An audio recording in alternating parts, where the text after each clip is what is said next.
Welcome to the Everyday Alchemist podcast, where we teach you powerful insights where you can change yourself and become whatever it is that you want to become. Our host today, Neelma. Yeah, the tables have turned. I've become the co-host today, so I'm looking forward to it.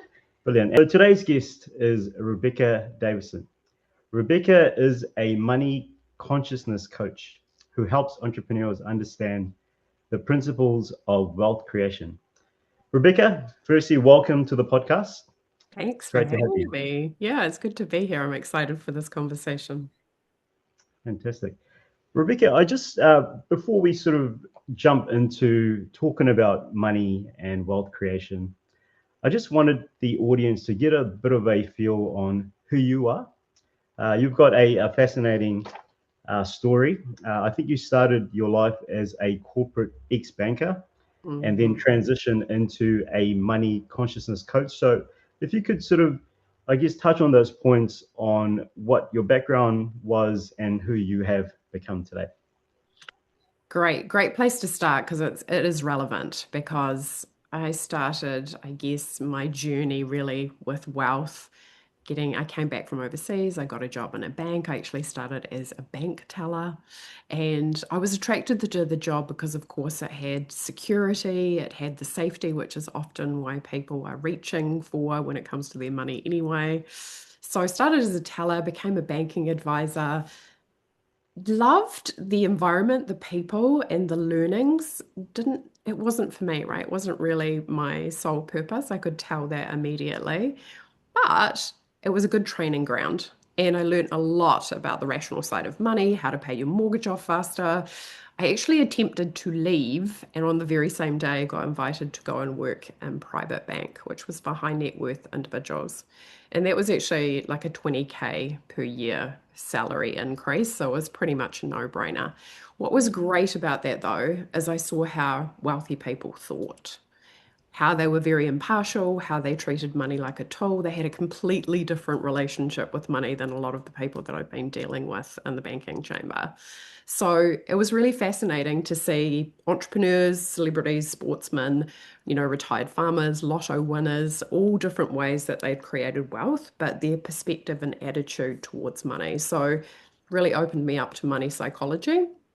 But I could also tell that it wasn't where I was supposed to be. So after the earthquakes hit, I actually worked in the earthquake support team for quite a long time, doing a lot of conveyancing, helping people get out of the red zone properties, which was kind of fast and furious. But again, you could also see how emotive money is for people, meaning that a lot of people were feeling very stressed and, they would have talked to four people, their lawyer, the EQC, and then they'd talk to us and there would be a lot of frazzled nerves. And eventually, I actually left banking and went and became a coach doing intuitive work, right? Listening to yourself, trusting yourself, listening to your own awareness. And ironically, through doing that for, a good period of time, I touched on money and abundance, but it's really come online probably within the last 3 to 4 years to help people, but from a completely different perspective, which is through the lens of consciousness and helping people to what I call quantum leap, right, into a different reality, which is based on frequency. So frequency is made up of your thoughts, your beliefs, your perspective, your focus, your level of certainty, and your self-perception. And when you change those things, reality responds to you differently and you get different outcomes, which is a pretty exciting place to be. So I've definitely got the rational background, but I definitely also know how to help people.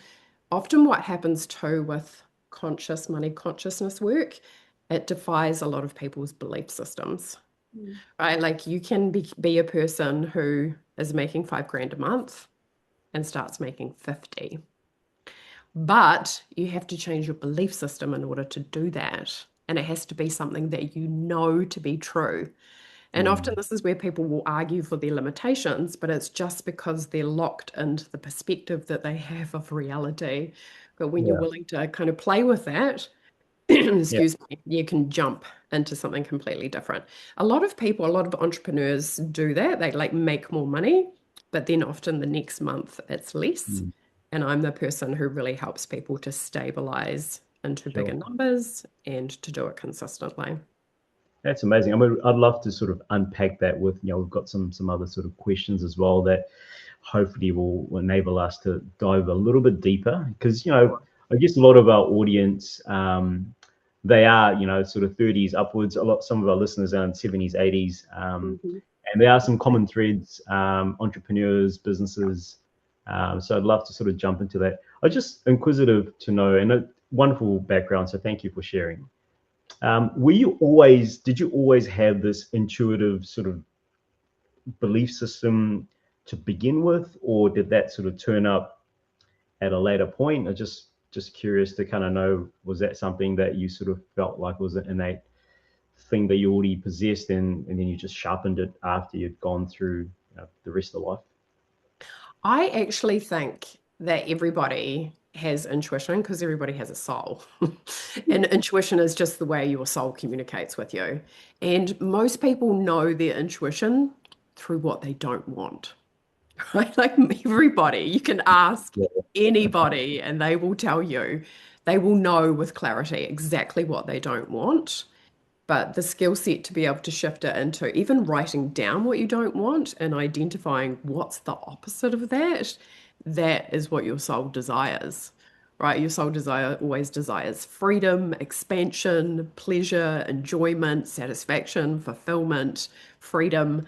It desires all those things. So then it's like, what is the vehicle for that? So my intuition when I left banking, I started developing it while I was in banking. It was Finer Minds back then, right, which has changed. And I found a coach and started doing intuitive work with her. And it was really exciting, right? Like learning how to communicate with your own soul, which is actually more straightforward than people think, right? Like when you're feeling good, you're moving in the right direction. Like your emotions are a guidance system. If you're feeling bad, it's kind of like your guidance system saying, hey, you've gone off track. So let's get you back on track. But learning how to operate that system, right? So it works for you rather than feeling like it's working against you. A lot of times I think people can feel like life is working against me, but that's because reality will code you unless you are coding it. Like the mirror doesn't smile until you do. You have to change and then reality changes. A lot of people are waiting for their external circumstances to change. Like when I get the money, that's when I'll be happy. Really, Sure. it's an ego trap as opposed to, no, if I'm happy now, I'll actually attract more money. Very true. Yeah. Yeah, amazing. Thanks very much for that. So, Rebecca, what we haven't mentioned yet is that you have your own podcast, and your podcast is called the Intuitive Abundance Podcast. And that's how I actually found out about you, because I listen to a lot of podcasts. Yeah. So I came across your podcast probably a couple of years ago, and I was like, oh my God, she's talking about everything that we've sort of been practicing, we know a little bit about. So I started listening to you, and I was like, I wonder if she's Australian. I couldn't tell you were a Kiwi until you said something about, yeah, I know, interesting, right? And until you said something about Christchurch, and I was like, oh my God, so she's from New Zealand. So that's how I connected with you. I think I had I had a little coaching call with you, and now I'm part of your Facebook group where I see all these amazing posts you make. So recently I was listening to your podcast where you were talking about what was it, God's economy versus the world economy, and I absolutely loved it, because I think Nick and I, for the last probably 13-14 years since we've had Nishaya, we've jumped into the world of a world of energy, frequency, vibrations. So we do practice a lot of things that you talk about, but it's always so interesting to talk to a coach, because we're always open to learning new things. So now could you explain what you actually, for the audience, what you mean by God's economy versus the world economy? Because at the moment, a lot of people are struggling. So how do they tap into this God's economy that you're talking about? Sorry, a packed question, but yeah, we can break it down as well. All good, because, and this might be just a little bit of a trigger warning maybe for people, because often what happens is we're in fear and then somebody challenges our belief system. It can kind of double down. So just sending lots of love to everybody. But a lot of the world is addicted to struggle. And I'll tell you why. It is because we actually think we've kind of spiritualized it and made it noble to suffer. You think about it, like the person who's struggled for 20 years and then they do really well in their business, they're often kind of revered, or like, oh my God, that's amazing, or they've put so much effort in, or that is so good, right? They've kept on showing up. We make it more noble to suffer and more honorable. Because you think about it, like if somebody comes into your field and they've been there for 5 minutes and they're making a lot of money, often people are like looking at that person like, what is going on with that? Like, that's not fair. It's not okay. So we collectively hold this belief system that it's more noble to suffer. And Yeah, it's like a heroic story, right? That everyone loves that hero that came through the triumph, and then yes, right. Like all the challenges, and it's literally the hero's journey, right? Like there has to be adversity and then I overcome the struggle, but we want to bounce into a reality where it's actually easy. And a lot of people are like, what are you talking about? Right? Like it gets to be easy. Like it literally, they have to rewire their brain so it can be easy.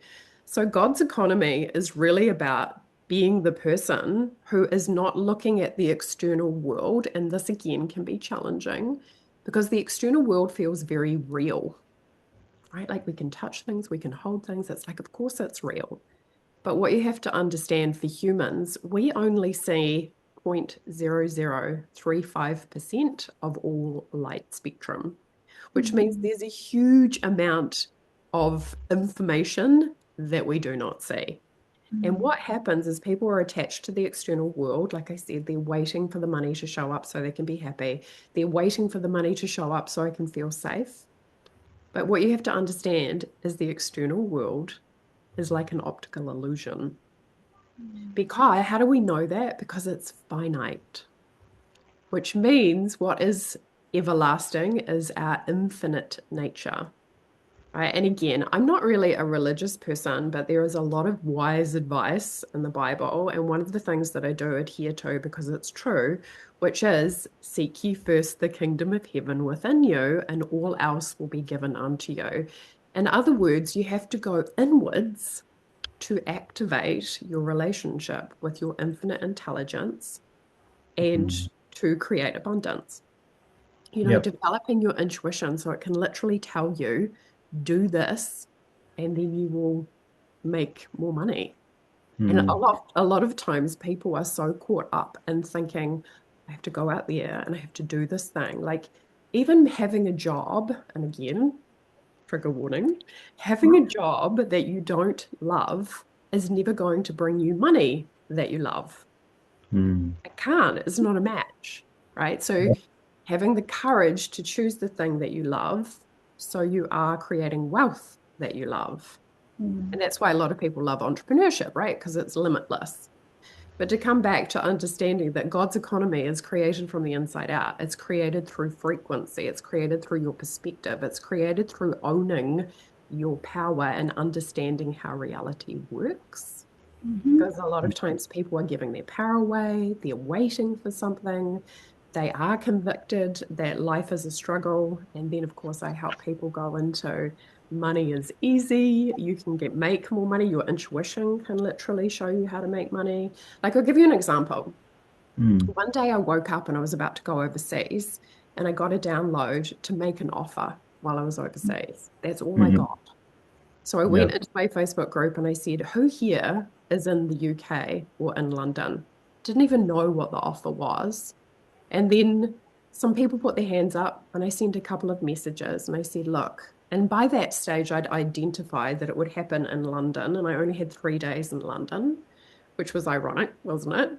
Right? 3 days in London. So one of those days to do a VIP day, had a conversation with somebody and that resulted obviously in connecting with her, having a fabulous day. But that was like a $3.5 sale, all from a download. Right? Amazing. So exactly, right? And that is the most effortless way to do business. But often for people, it's beyond their realm of comprehension because they haven't developed a relationship where they trust themselves that much. That's brilliant. It's one of my next questions that I had for you, because money is a frequency, money is energy. And I was curious to kind of ask you, what are, I guess, some of the sort of things that you experience when you're on that vibration, where you can manifest things. Like, I think that's a sort of perfect example that you sort of given there, where it was like a download. So when you say download, I guess just for the audience, is that where you sort of vividly see it in a dream, or is it just like a thought that rushes into your mind? Like, what is like a download, I guess? Because that's a great question, right? Because people are like, how do I know if that's a thought or if it's, like a download? Your intuitive awareness, and I'm sure you've all had hunches before and awareness, but it often feels quite light, quite subtle. But the thing about your intuition too is that it doesn't actually have any judgment on whether you take action on it or not, right? Like, it's just like, here's the information, and it feels, to me, it just feels lighter. Because you know how in the collective, I'm sure you've seen this before, like there's all these ideas kind of floating around, and then somebody will get the idea and they'll take action on it. But somebody else would have gotten the same idea and they'll be like, oh my God, I had that awareness, but I never did anything with it. And the Yeah, person who got the idea and took action made money out of it. Like, absolutely. it's in the collective, like, again, it's available. But often Mm. people they don't trust it. They're so used to pushing it away and going, oh no, it needs to be harder than that. Yeah, absolutely. It's all those $1 million business ideas, like, oh, I thought about that a year ago, and then you see this van driving past. Yeah, Same concept, literally. totally. So an example of how it works. Sorry, I was just going to say, I remember just listening recently. I think it was Peter Jackson when he made, what was the dinosaur movie? It's just gone out of my head now. Jurassic Park? No. Jurassic Park. Yeah. When he got the download to make Jurassic Park, there was another director in Hollywood who, along the same time got the idea to make it too. But Peter Jackson, it was Peter Jackson. No, it wasn't Peter Jackson. You're talking about Spielberg. Steven Spielberg. Yeah, that's him. So he got the download at the same time as another Hollywood producer about this, making a movie about dinosaurs. But the Spielberg guy, he acted on it before the other guy. I just heard it recently. So it's actually quite fascinating what you're saying about the download coming through, but who's going to take the action, right? Yeah. Yes. And, the person who moves the quickest wins. So great examples of exactly what can happen for people. Yeah, that was quite a surreal one about Steven Spielberg. I think he literally, it was in the same week that they had these downloads, and they're both Hollywood blockbuster directors. I forget the other guy's name, but yeah, literally the other guy just sort of conceded and said, "Look, I think this should be done by Steven." So then the world got to see his talent, which surreal. Sorry. So you know how you just said that everything sort of starts on the inward, right? Like everything starts there. So how does our subconscious mind play a role in making money or wealth? Because you could have two people come from the same household, grow up with the same belief system, but one person goes away and lives this amazing, luxurious lifestyle, and the other one is struggling and coming from a scarcity mindset. So how does it all kind of play out for us, and how can we improve on that? Yeah, and the subconscious work is super important because you can leap into an ideal reality today, but to stay there often requires getting your subconscious on board. So totally valid. Your subconscious, the language of the subconscious is emotion. So your brain goes, of course, I want to make more money, right? Everybody's brain does that.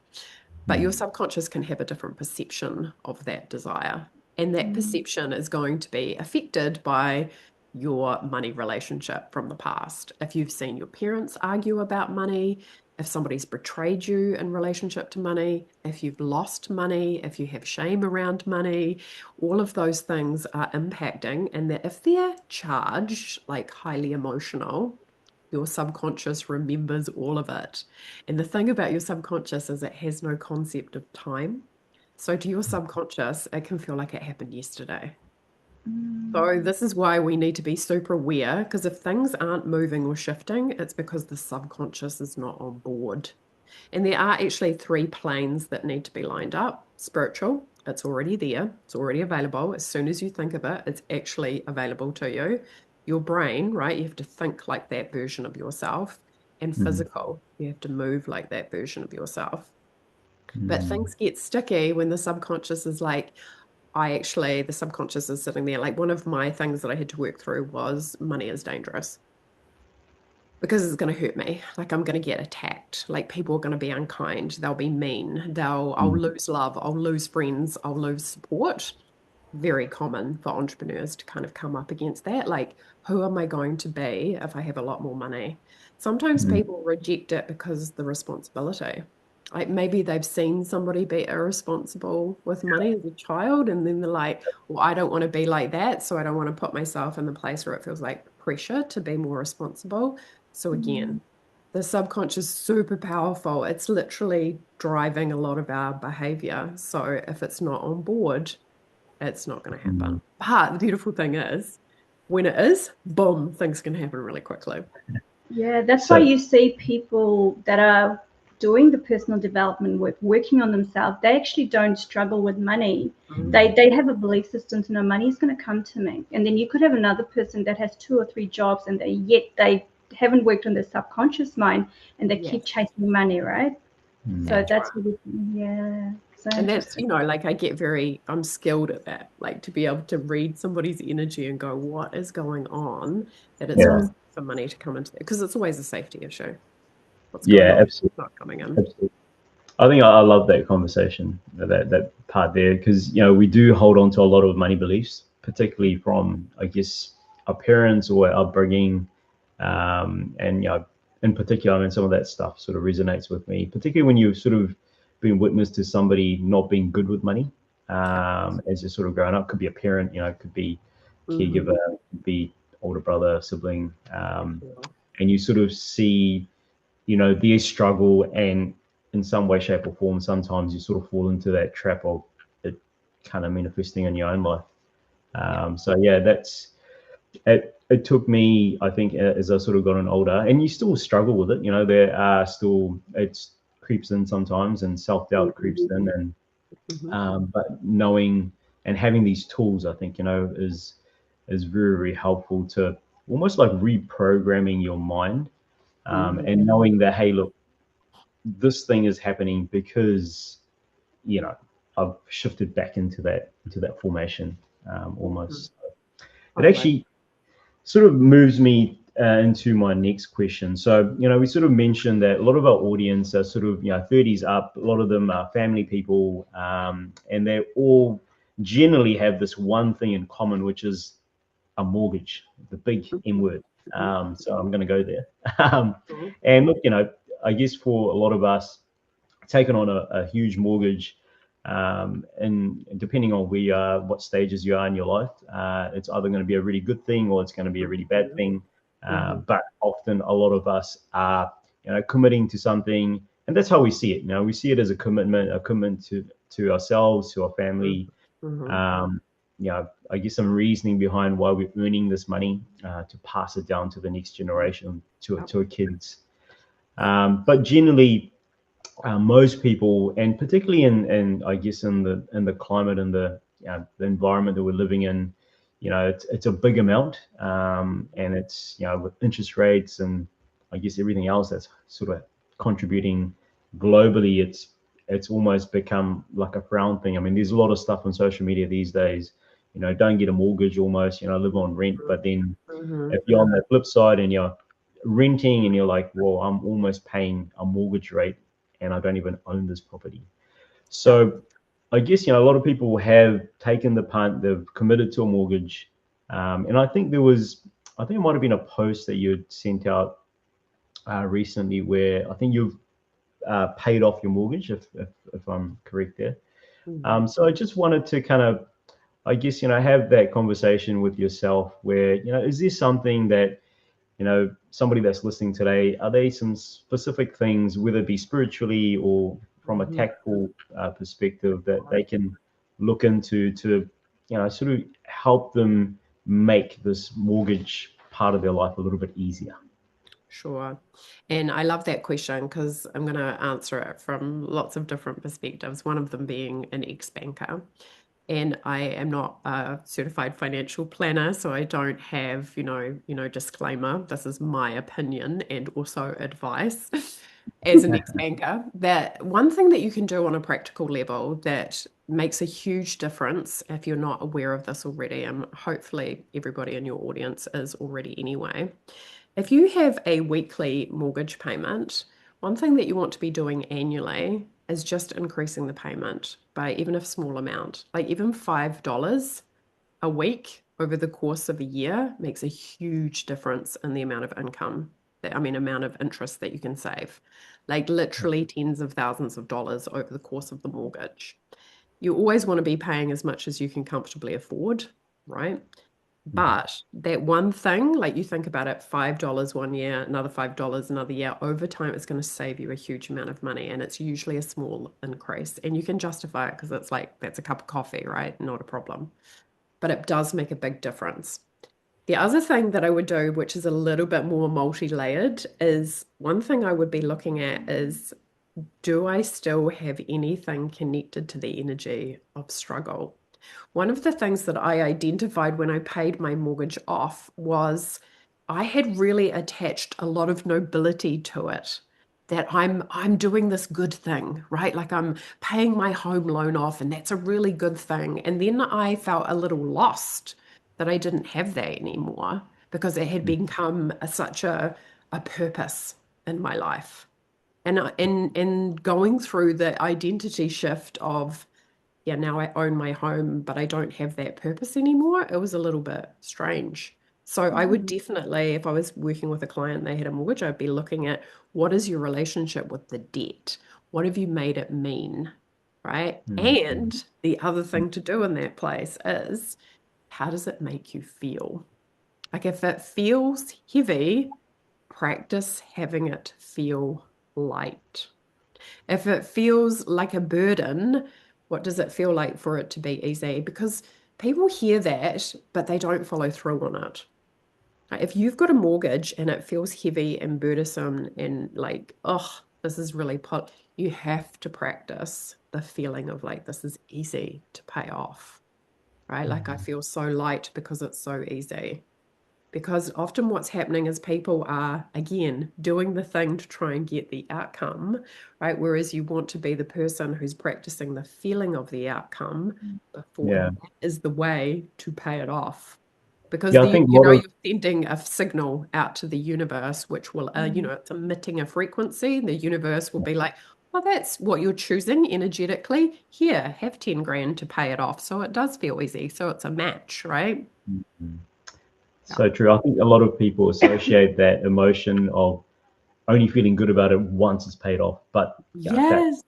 And generally that's like 30, 40 years down the track. So you're sort of waiting, half your life to have that sense of feeling, of being happy about having a mortgage. It's the same thing for retirement savings. Right? When I have all this money, I'll feel safe and relaxed and satisfied. It's kind of like the law of reversibility, which is believing that you can flip it, right? Like if you want to create more money, feel the feelings now. What does it feel like to feel like every day you go to work, you actually feel like you're in retirement mode? Because that's a different frequency than like, oh, this is an obligation. There's 4 things that are money blockers: resentment, guilt, obligation, and what's the other one? Obligation, guilt, resentment. Oh, it'll come to me. They block abundance, right? When you're obligated, that's not a match for abundance. When you feel guilty, that's not a match for abundance. When you feel resentful, that's not a match for abundance. You have to practice being in the energy of the opposite of that. This is light, this is easy, this is choice. People forget that all the time. Right? Like in my job at the bank, it was a choice to be there. And it was hitting me in the face every day. Yeah. Is shame the other energetic block? No. Resentment, guilt, obligation. It'll come to me. I will send it to you. But shame is Yeah, shame, like nobody, I mean, of course, it's not going to work as well. It's not a Mm. match. But these Mm, things are really, it's easy to see where you're obligating yourself. It's easy to see where you feel resentful. It's easy to see where you are, like, and it's not just at work, right? It's not just, if you've got a relative, for example, and you feel obligated to them, you have to shift the energy on that or change your behavior in relationship to it because that kind of mm, thing can be impacting money. Because you know that saying, how you are with one thing is how you are with everything. yeah, It's so mm, true. Like for entrepreneurs, one of the things that I often help them with is not feeling chosen, right? mm, Like they're selling and then they've had a childhood experience where they feel rejected or ignored. So they internalized it. I don't feel chosen. And then they go to make a launch and they're like, I don't get the numbers that I want. And it activates that feeling of not being chosen. yeah, So, yeah. but once you identify that, you'll see how it's in your friendships, your personal relationships, your family, your kids, your parents, etc. You'll see how it shows up everywhere. It's like a thread that goes through all of it. Pull the thread, all the dominoes fall, which is why Yeah, I love this work. It's so powerful. it's so true. I think, there's a lot of people that struggle with self-worth, and that sort of ties in with what you're saying there, where I think they feel like, like you said, they're not the chosen one. Nothing's handed to them. Mm, Everybody else gets it easier, and everything becomes an excuse. So I think, there's a lot of people that sort of struggle with, and it becomes almost like an excuse for them, down the track as they get older, where, hmm you know, when things haven't worked for them, it's now the blame game. Yeah. It's that person's fault, or that's that group's fault, or there's, other people that have come in and got the job ahead of me, or the promotion ahead of me, hmm their favorites, So it's like a common theme that starts to perpetuate in people's lives. Um, and it could potentially, all of that would have been fixed if they just addressed, what was really going on, Yeah. and resolving it. So I think, your work and, people that are doing work like yourself, that's, yeah, it's much needed in today's world. I think, Yeah. not just money, but in everything, like in, relationships, hmm friendships, family hmm life. There's that common thread right across, really. But the best way to sometimes see it is what's in your bank account. It's Right. gives you that financial statement. Yeah. Reality, like, is a feedback loop. Like, it's literally showing you who you're being. The other Mm, one was sacrifice. So Um, guilt, sacrifice, resentment, obligation. So, and yeah. again, people do this all the time and they think that it's noble and it just leads into struggle and suffering.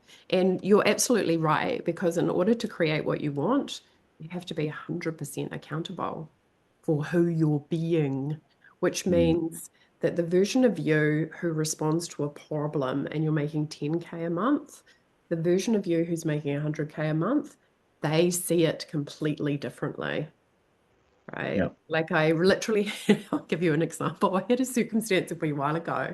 And again, as an entrepreneur, you're doing all this time, right? You're solving problems, you're putting out fires, whatever.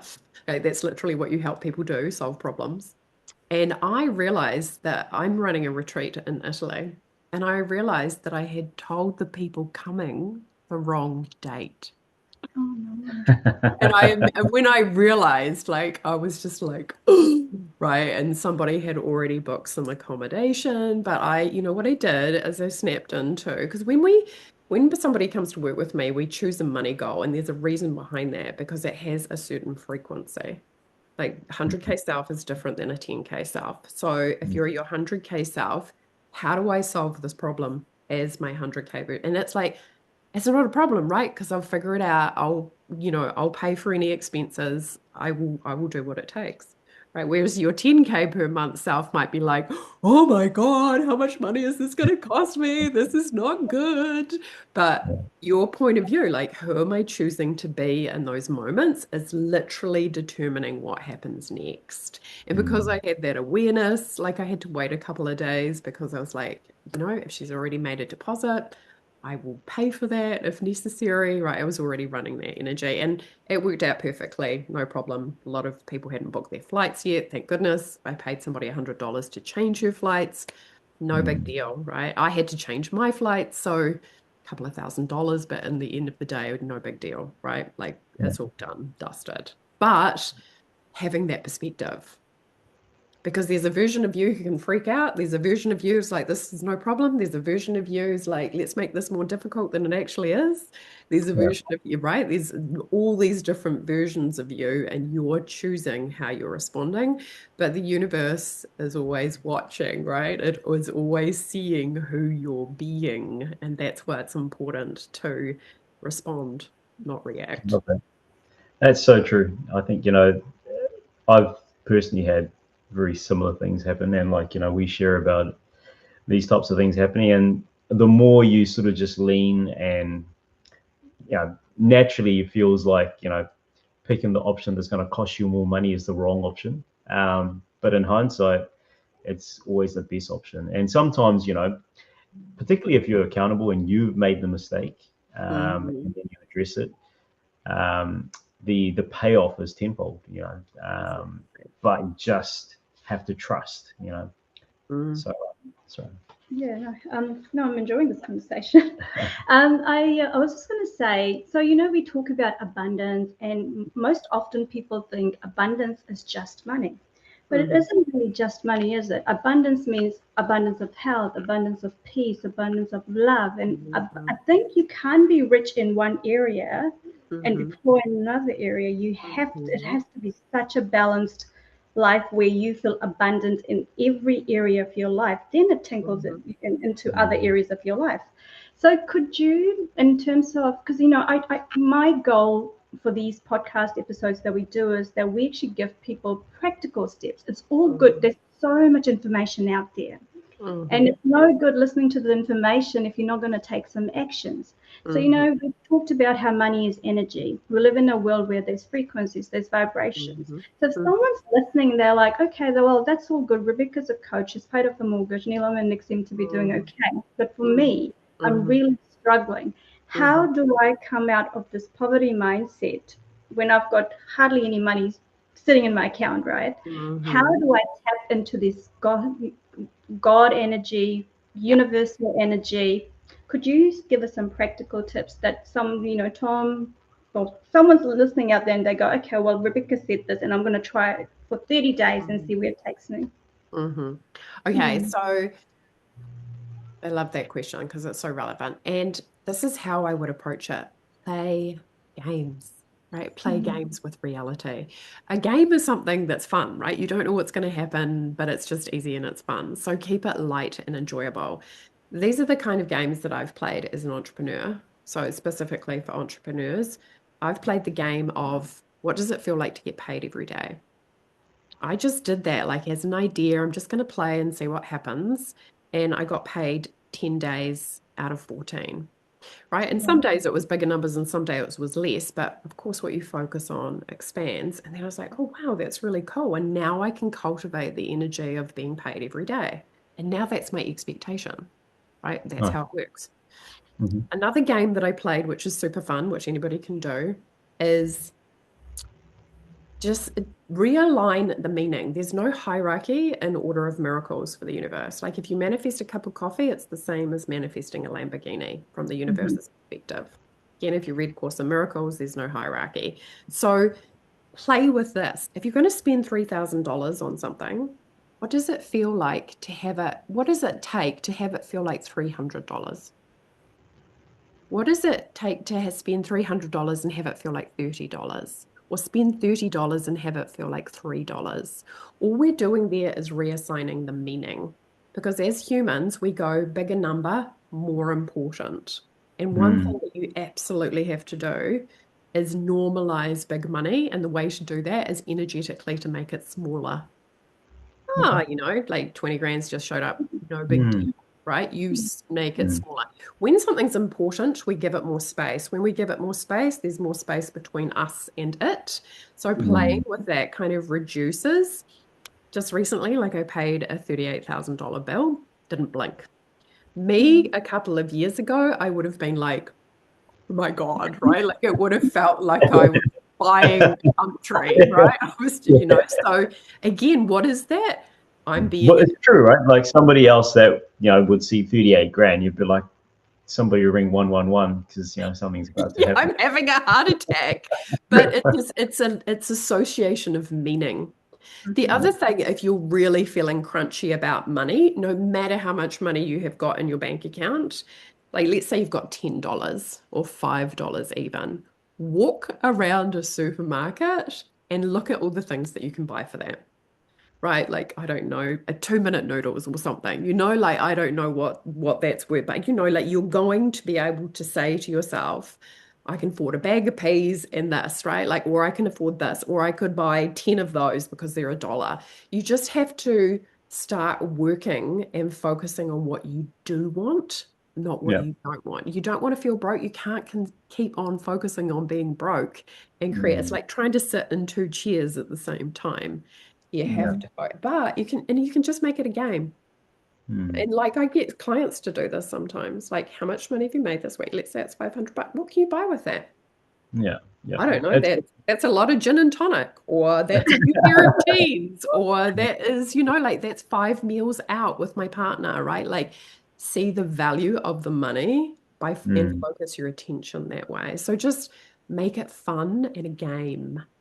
I love that. Yeah, gamify it. I think, I remember going back to my student days where, I've been working since I'm 15. So I sort of supported a lot of my financial part of my life since then. But I remember when Neelma and I, just before I met her, actually, I started at MIT after getting booted out of another university. But anyway, I went there and I really didn't have that much money, during the lunch times. But I sort of gamified that part of my life where I found this bakery where they did $1 pies, and I literally survived on that.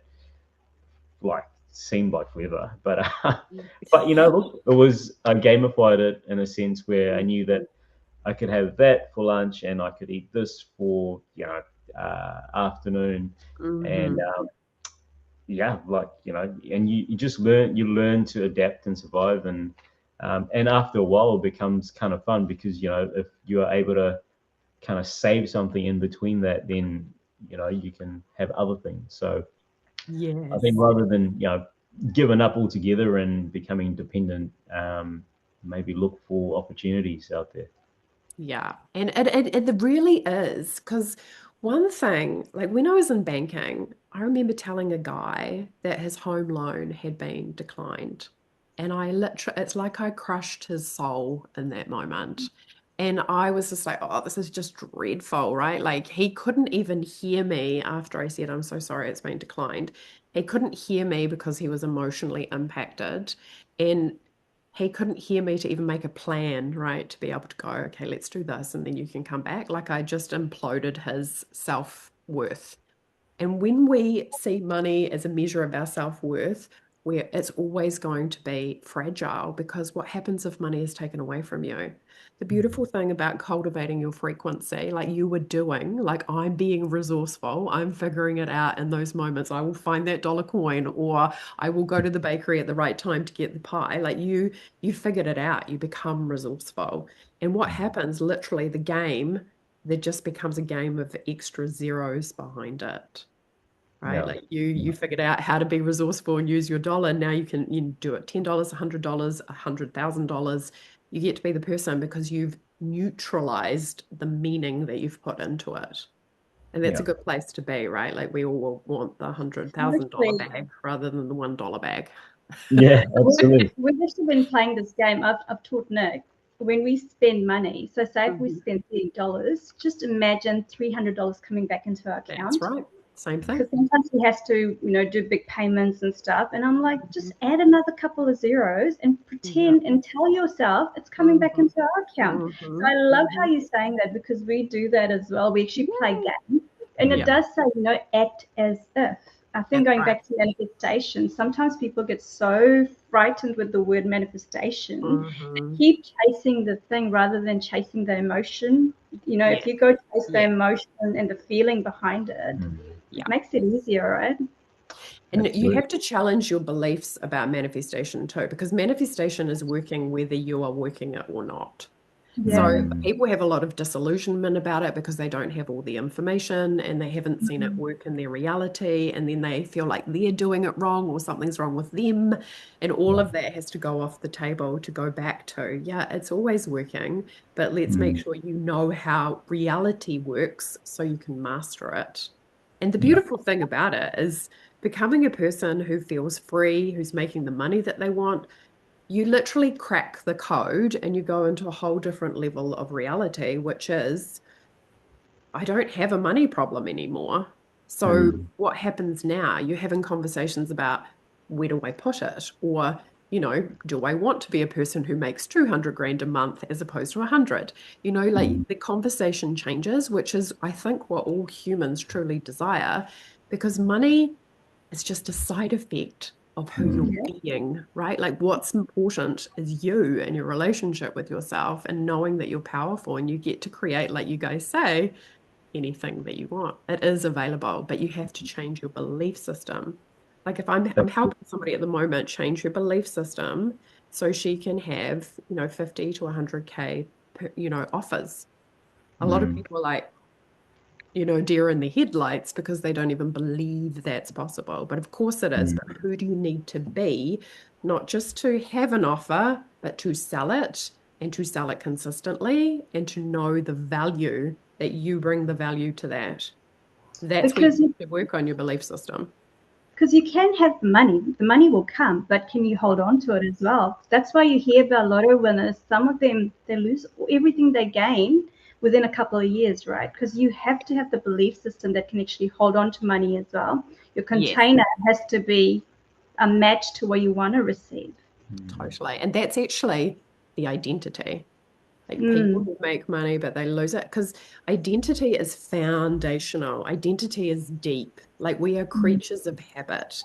And often, right, like when our belief systems get challenged, we can end up defending our limitations rather than just being like, well, if I was looking at this from a completely different perspective, how would I see it? And if you've got the ability to do that, you've got the ability to make a lot of money. Yeah, absolutely. I think it's like a superpower. There's like the older I've gotten, but the more my money bands have changed. And like today, like I'm making way more than what I was doing, even 5-10 years ago. But that person that I am today is very different to 5 years ago, 10 years ago, and even further. And I think sometimes even people in your own circles sort of look at you and they know you're doing something different.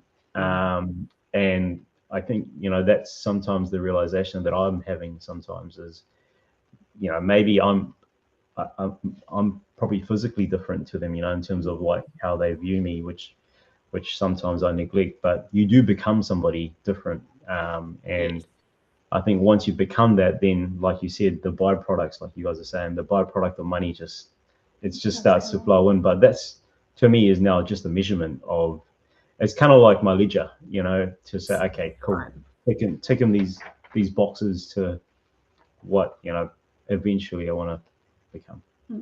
So yeah, great. Love this conversation. Alignment piece too, like you're talking about alignment, right? Which is, like you've lined it up inside of yourself. So kudos to you, because people who are looking and they're like, what are you doing? They don't realize that they're misaligned. Yeah. So well done, right? Because they'll feel it inside of you. It's not just the money, right? It's the frequency. Because you think about it, the money could disappear, but you would know that you can make that money again next month.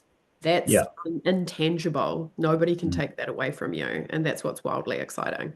Yeah, that's exactly, that's the superpower thing, I think, that you just touched on there, which is great. Rebecca, I've got a couple of friends, and I know just in general, like New Zealand's, in a nutshell, I think there's a lot of businesses, particularly small businesses, a lot of entrepreneurs, that are really struggling at this point in time.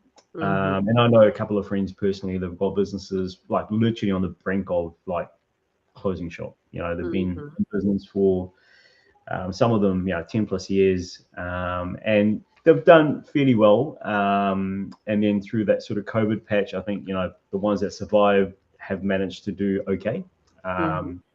But I think there's just like this, tightening of the screws at the moment, and just, you know, they feel like the economy and, you know, the politicians are not really helping. If there was one thing that, you know, we could potentially, or like something that maybe you've experienced with your clients, if there was that one thing that they could potentially do to kind of uplift or get some answers to a lot of these kind of questions that they're having in their heads, what would that be? It would probably be, the question I would be asking is, who am I being? Who am I being right now? Because you can't control the economy. You can't control the external world. You can't control a decision that a politician makes next. You can only control who you're being in relationship to it. And this is where, again, we need to let go of the external world having any kind of limitation on us. This is where people feel like money has got power and control over me, and you need to flip it to no, who I'm being determines what I get to have. And that's very difficult to hear if you're in a high level of stress or fear. So often with people like that, they have to be, because people don't understand this either.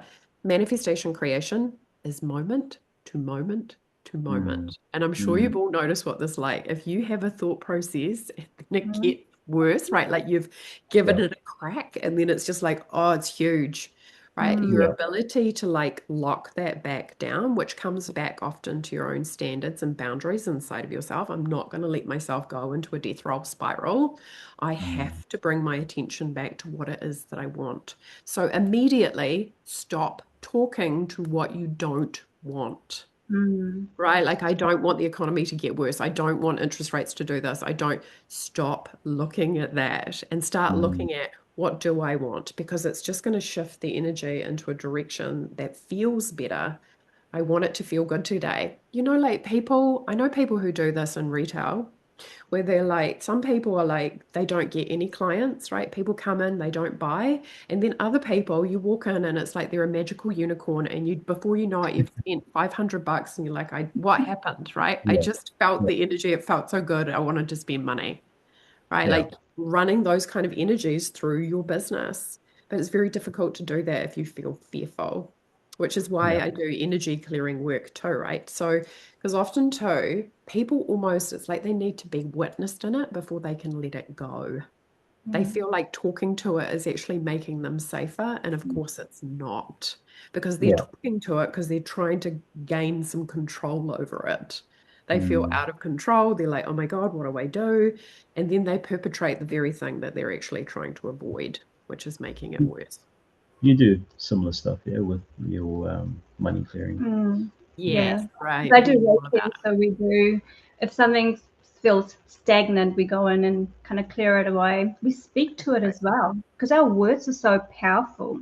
You know, if someone's like, I don't do Reiki, well, everyone's got, you know, most people have the ability to speak. Speak it into existence where you want rather than speaking where you don't want. So that's exactly what you're saying.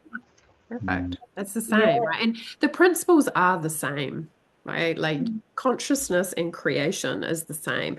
Some people have varying degrees of understanding in terms of how it works. I've spent a lot of time, you know, like going, this person's giving me information, but it's not everything, right? Like I still need to go deeper. I need to crack the code, but it's worth it because when you do, like you're golden, right? Because you're right, you can apply quantum creation and mechanics to anything in your life. Making the money you want. What else do you want to do? You want optimal health? Focus on that. You want amazing relationships? Focus on that. That's why I love this work as opposed to just being a money coach or a business coach. Money is the entry point, but once you're in, it's about having it all. So same, yeah. Absolutely. And it's dynamic. I think that's where sometimes people miss the, you know, like a lot of these conversations that we're having on this podcast and with yourself today is that, you know, where you are today is going to be fundamentally very different in 6 months from now and 12 months from now. So, you know, those things keep changing and you have to keep working on yourself. It's like going to the gym, you know, and if you stop, you know, for a period of, you know, a couple of weeks, sometimes, you know, you look completely different to if you continue to at least, you know, go on. So that compound effect, I think, you know, applies to every part of your life. to your right. finance, to your health, to your relationships. And I think that's one of the key things where I see this, work that like you're doing with coaching, for example, where, people that feel stuck, and like, work that Neelma's doing, that, these are the tools that you have, and, you should be using them, because it's all very well, listening to podcasts and, going on YouTube, but, that's just edutainment, like you're just entertaining Did you say yourself. edutainment? Yeah, it's called edutainment. I think is the I term that they definitely throw around. I get it. Well, it's theory. education and entertainment, right? Sort of fused Yeah. together. But that's what a lot of people are doing on social media. They spend countless hours listening to stuff, but there's no applicable thing that's happening in their life. So they're just consuming it without really doing anything about it, which kind of defeats the purpose, really. So yeah, and so you're yeah. so right, because if your frequency is going to be tested, like it has to be, or else it's not real, right? Like how you're being, you're going to be tested. So you might as well be the version of you who already has it, rather than the version of you who doesn't. But that's so true. A lot of people are consuming, but not actually being it. People Yeah. will brush their teeth and they will go to the gym and they will be disciplined, but they won't ask themselves questions like, how do I feel better today than I did yesterday? How do I exercise that muscle? Right. And using your imagination to start tapping into that and start activating the feeling and actually really feeling it. One thing that people are dreadful at is actually feeling their feelings. And again, negative feelings, of course, they're like, I'd rather die, rather eat my own hand off, right? All my feelings, because they feel like it's going to consume them. But that's where you have a coach, right, Neela? Because you're like, I will help you realize that it's not going to kill you. And if you allow it to move through, you're going to feel so much better. And when you feel better, it's easier to move. But also, too, the flip side is like, can I feel better today than I did yesterday? Have I activated that muscle? Am I using that to my advantage? Yeah. I think the work we're doing, like coaching, is just so important without being biased. Because, when I started on my journey about 14 years ago with Nishaya, I didn't have anyone. Like, we are so privileged today. There's so much information out there free on social media. I feel like the things that I learned, and and it wasn't me. I think I was matching the frequency with the universe, so it was coming to me. But now people have it like at a click of a minute. You've got all the information there. But having a coach that kind of keeps you accountable, Yes. it is so important. It's so important to, like, I do coaching as well, but I don't just specify and specialize in money. I do other, life coaching, but you do money coaching, and I just think it's so important because a lot of people are struggling. We'll try and wrap this up now. I just wanted to end by asking you, what are some of the practices you do on a daily basis? Maybe 2 or 3 that could, that helps you stay on this money frequency. I really like to walk, and I listen to information about quantum jumping. But as I'm doing it, I'm often making it relevant to my client situations, right? Like I'll hear something and then I'll look at my clients. So, like Minority Report. Do you remember the big? It's kind of like that in my head, right? I'm like making it applicable to circumstances. So I agree, continuous improvement, but putting yourself in the room is very different than actually being seen in the room, like you just said, Neela, right? It's just so important because it's a completely different experience. But what else do? I do a thing where I call it Code Your Field, where every day in the morning starts, and everybody can do this to start with. You sit still for 10 minutes at least. And the purpose of that is to defrag your hard drive. Like in this world, there's so much stimulus, right? We're externalizing our attention all the time. And of course, we need to come back to self. And the way to do that is through being still in silence. And a lot of people find this difficult because they're so used to being overstimulated. But it's the best way to start developing your relationship with your intuition.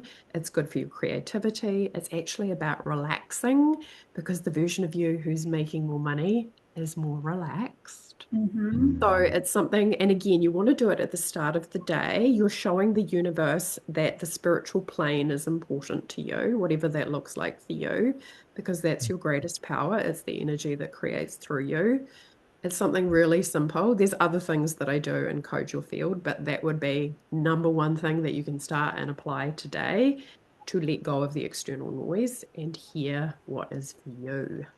You just have to Amazing. choose a place in the room and focus on it.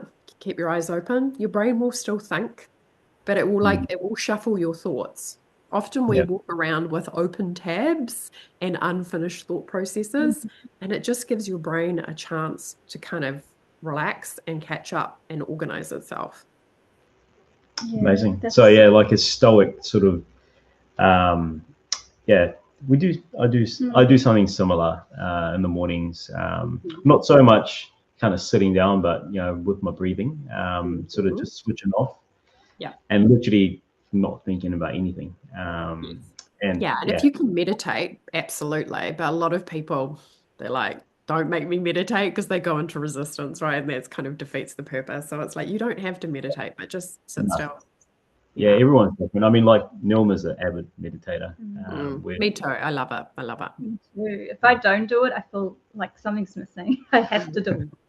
But then I can see how other people get so charged by it.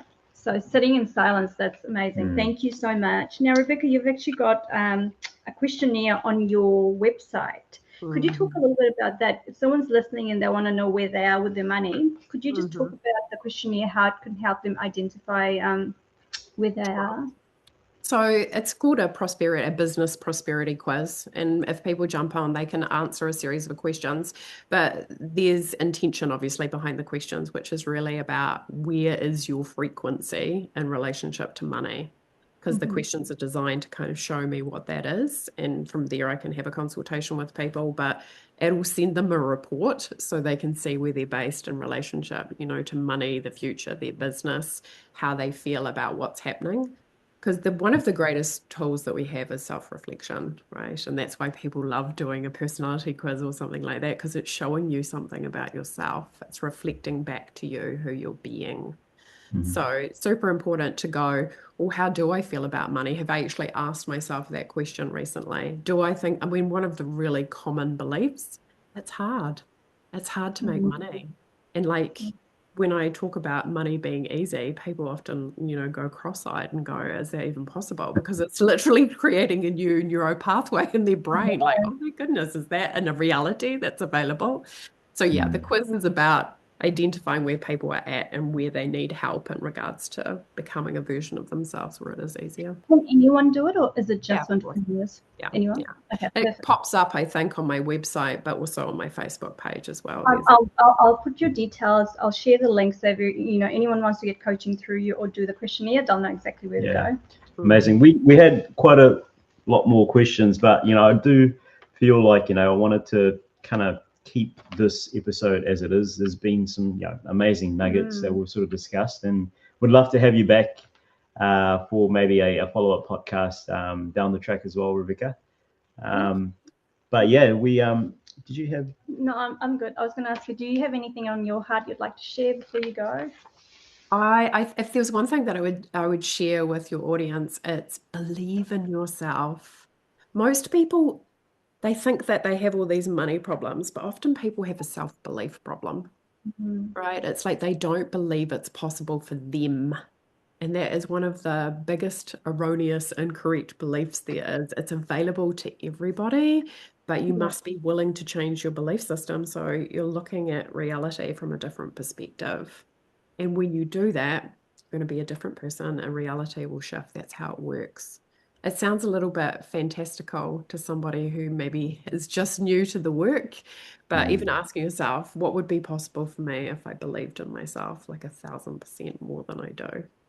Yeah, that's so true. It's 100%. It all starts with you, right? So, and it's a journey. I think, I sometimes catch myself talking to, people that are a little bit younger, and sort of saying, to them that, look, don't panic. Things are going to change, and there's going to be adversities along the way. But as we've sort of spoken about today, and like what you mentioned, just believing in yourself is probably the best thing you got going for yourself. Yes, you need it to face adversity, right? You need it.